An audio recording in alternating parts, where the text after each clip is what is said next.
Scootaloo woke up shocked. She looked around the room. She could barely see anything but a bright light flashing into her eyes. As her eyes got used to the bright light, she looked around her. Stains of blood covered the walls, and a familiar chuckling sound came from the other room. There was a very dark doorway that she could make out. She saw that she was tied to the wall with bands of iron. Only the strongest pony could tie those down, and she knew there was absolutely no escape. It would not help if she tried. Her wings were free, but they didn't do much. They couldn't even fly. She called out, "Help!" A white pony stepped into view. Her green eyes opened. "Hello, Scootaloo. I'm glad to see you here." "Sweetiebelle?" Scootaloo asked. She knew many ponies had been missing from Ponyville, but she did not know it would be her that would be the next one. Spike, Twilight, Applejack, and Rarity were all missing. The only ones left to keep her company were Lyra, Bonbon, Vinyl Scratch, Octavia, Fluttershy, Rainbow Dash, and Pinky. She did not trust Pinky, though. Pinky was always disappearing into Sugar Cube Corner, and then came out with a batch of cupcakes that was oddly always covered with red icing these days. She looked around the room. "Sweetiebelle, you don't think you can tell me why I'm here, do you?" "Oh, I can, but I can't at the same time." "What? Why? Why can't you tell me, and why can you tell me?" "Well, I can tell you because I have a mouth and everything. I can't tell you because, well, Derpy won't let me." Derpy was one of the missing ponies who she had looked up to for comfort and friendship. Now that she was in this dark room, she knew what everything meant. She was going to die, and Derpy was going to be part of this act. "Just let me go swiftly. I don't do it slowly, okay, sweetie?" "Scoot, what are you talking about?" "I know you're going to kill me, you and Derpy both. You're going to grab some sorts of scary weapons out of that toolbox." She tried to point with her wings to a small box in the corner. "Or that table," a covered table laid on the other corner, "and cut me open and eventually kill me. Just do it quickly, okay?" "No, that's not what we're going to do," Sweetiebelle smiled. "It's a lot simpler than that." She had Derpy, who was actually very strong to undo the loose bands. Tying her up in thread, Derpy dragged her to the other side of the room and lay her on the covered table. "We put down new sheets, and yeah, you're kind of right, but you're kind of wrong at the same time. Now we could do it slowly, which would kind of be less pain." Sweetiebelle turned her head to look at Scootaloo because she was walking away. "Or we could just do it swiftly with the most pain of all." She pointed to a stick on the ceiling and golden thread hanging from it. Scootaloo heaved out her breath. "Well, I guess it doesn't make a difference then. I don't know. Could you just tell me the reason why you're doing this to me?" "Oh, it's simple, Scootaloo. Once I found out Apple Bloom did this stuff, I was pretty interested. When she told me all about it, I got really interested." Derpy was already hiding from a couple of guards chasing her because they had found out about Pinky, her, and Pinky's sister's secrets. "I hope Ma doesn't know about this." "Why?" "Because another Pinkie Pie another one of the Pie family would just drive me crazy." She looked at Scootaloo with her green eyes. Although Scootaloo acted cool, inside she was panicking. Is there any chance you would let me go? Let you go? Sweetiebelle turned around. I'd like to, but I can't. Why can't you? Uncontrollable sobbing took over her. Why can't you? She put her on the table and tied her down with chains. Why can't you? She screeched. Well, because I have to have a little fun with you first. And then it doesn't really involve killing. She opened the toolbox laying in the corner. She put on giant glasses and walked over to Scootaloo. Do these look scary to you? Scootaloo stared into her eyes. Well, why did you threaten me with killing me then? Well, we could kill you. I do have some knives in that toolbox. But I thought since you're one of my best friends in the whole wide world, why would I want to do that? I mean, this is even before we met Apple Bloom, we were best friends. Scootaloo stared into her. Don't worry, you'll be in a place of dreams once we're finished with you. Derpy took a look in the corner. Derpy, can I do her all by myself? I mean, I don't want to hurt her or anything.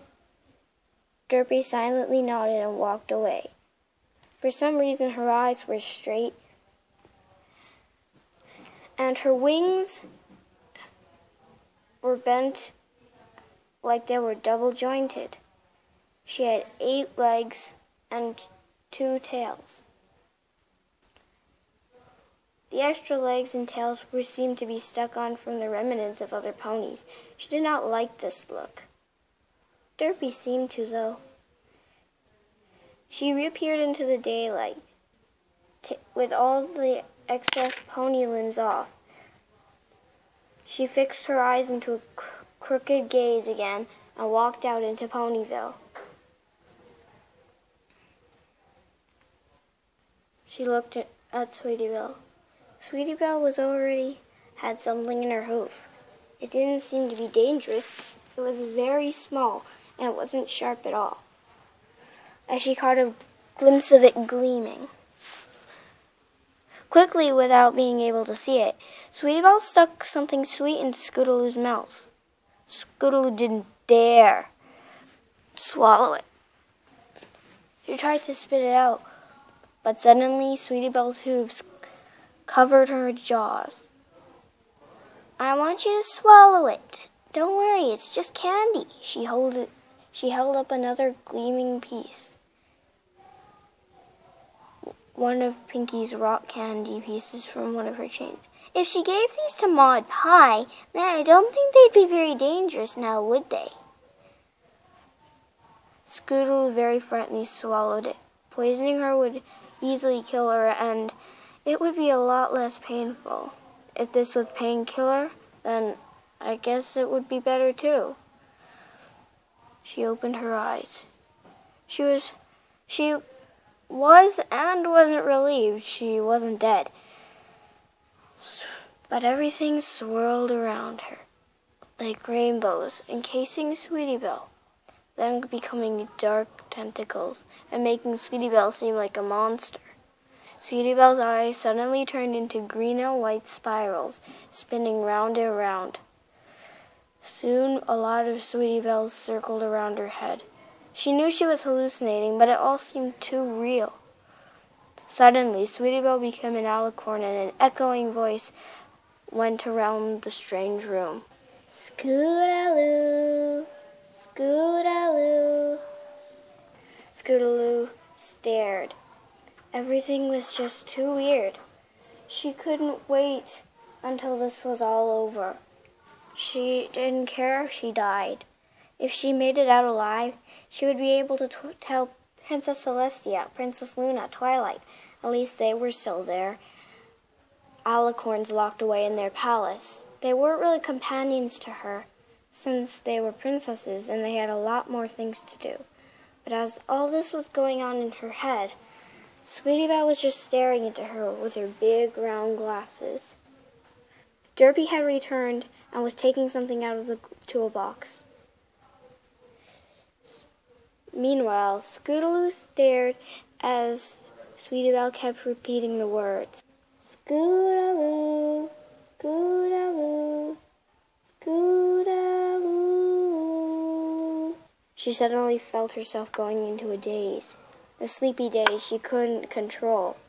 She felt as if she was almost going to pass out, but she couldn't pass out. She just couldn't. Then she thought again, maybe if I passed out it wouldn't hurt. She thought about if she could wake up at any moment.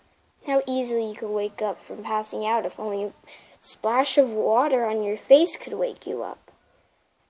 She tried hard not to fall unconscious, but she couldn't help it. Darkness swiveled around her and dark swirls, Sweetiebelle, and the sound of her name were gone. She woke up again to find Sweetiebelle in her glasses. She was smiling.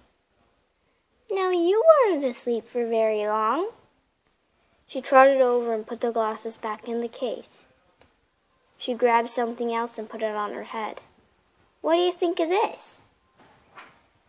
Scootaloo looked at it. It was a gypsy hat. It kind of looked like Pinkie Pie's when she sometimes in Nightmare Night. She dressed as a gypsy or cupcakes, and it really did scare her. Sometimes she dressed as a chicken, but that was the only reasonable, non-scary thing she ever dressed as. She never trusted Pinkie, not since she found out about all the horrors that she had caused in all the stories she had heard from captured witnesses. Of course they were all dead now, but she had heard them from under her hooves while walking by Ponyville and Sugar Cube Corner. It was extremely scary, and she never trusted Pinkie Pie, Maud Pie, or her sisters ever again.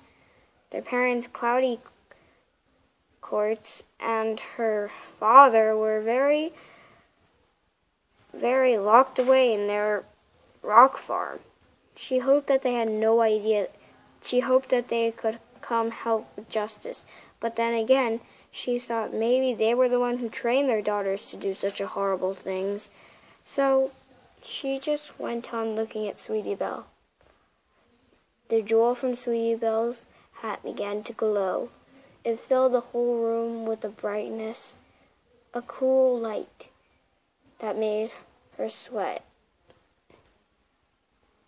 It seemed like she was being controlled, mind-controlled. She felt like she was slipping away from her body, slipping away from her soul. She could feel water encasing her. She could breathe in it, and it felt extremely weird. Everything was dense and heavy, all wavy, and it smelled as if fresh cake and cupcakes scent were flowing in the air. Everything had went black.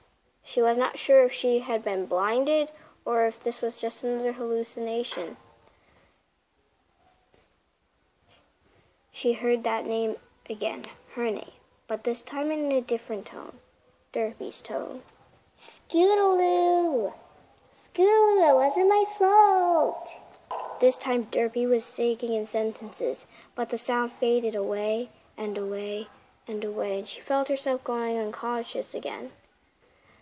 The moment she felt herself go blank, she found herself floating above, staring at her body. Green rectangles were floating beside her, and she saw Sweetiebelle floating up.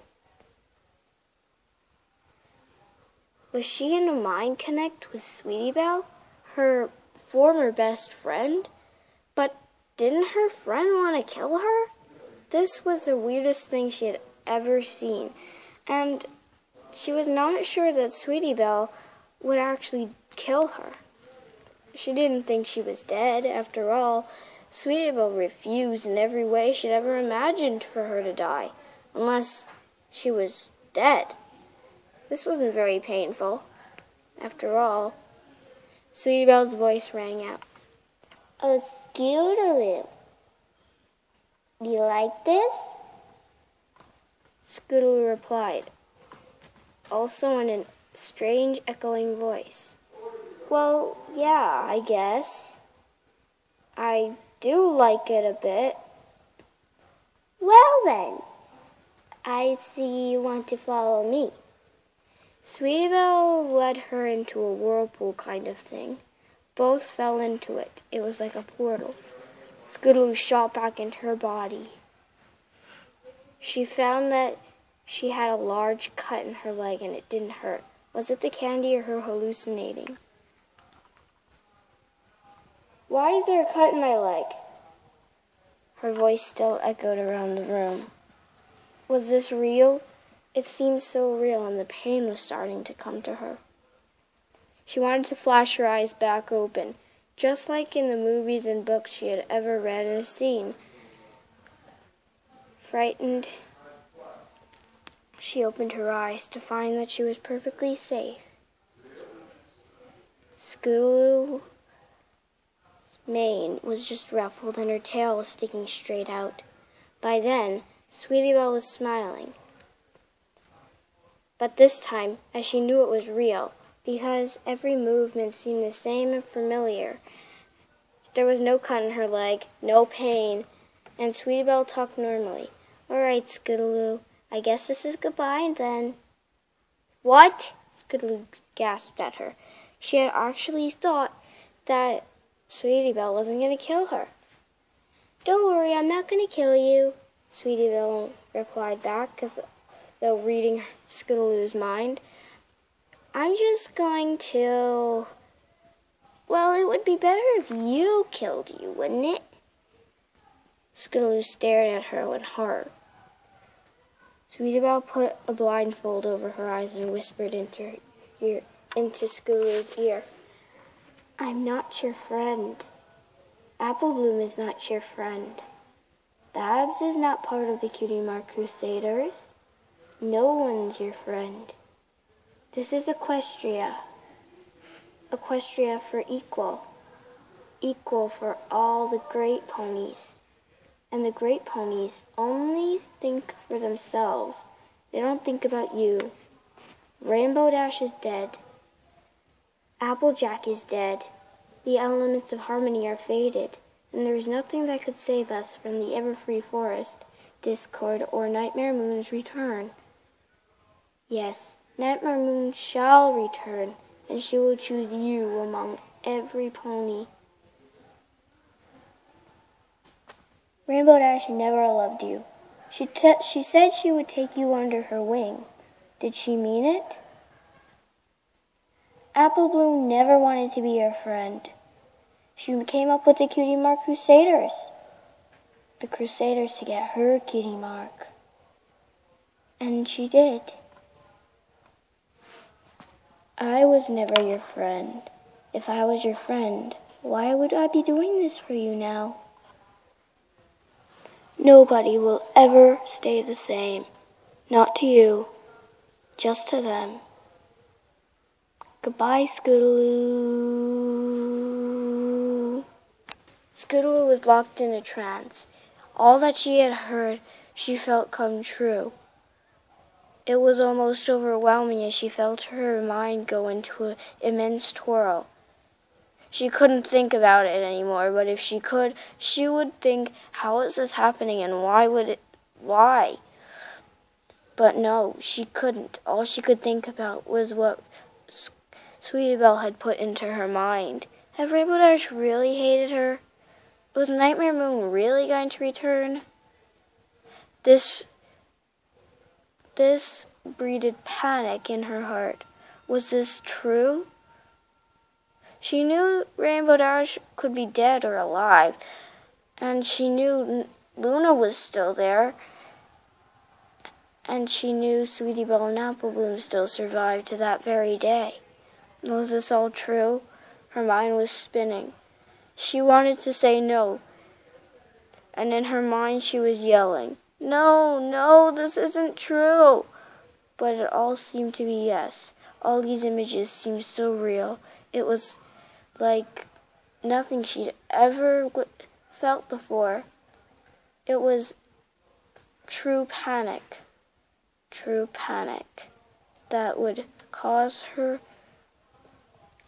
immortality to come out sooner or later, she felt. How could Sweetiebelle do this to her? Was Sweetiebelle still her friend? She closed her eyes and disappeared in forever darkness.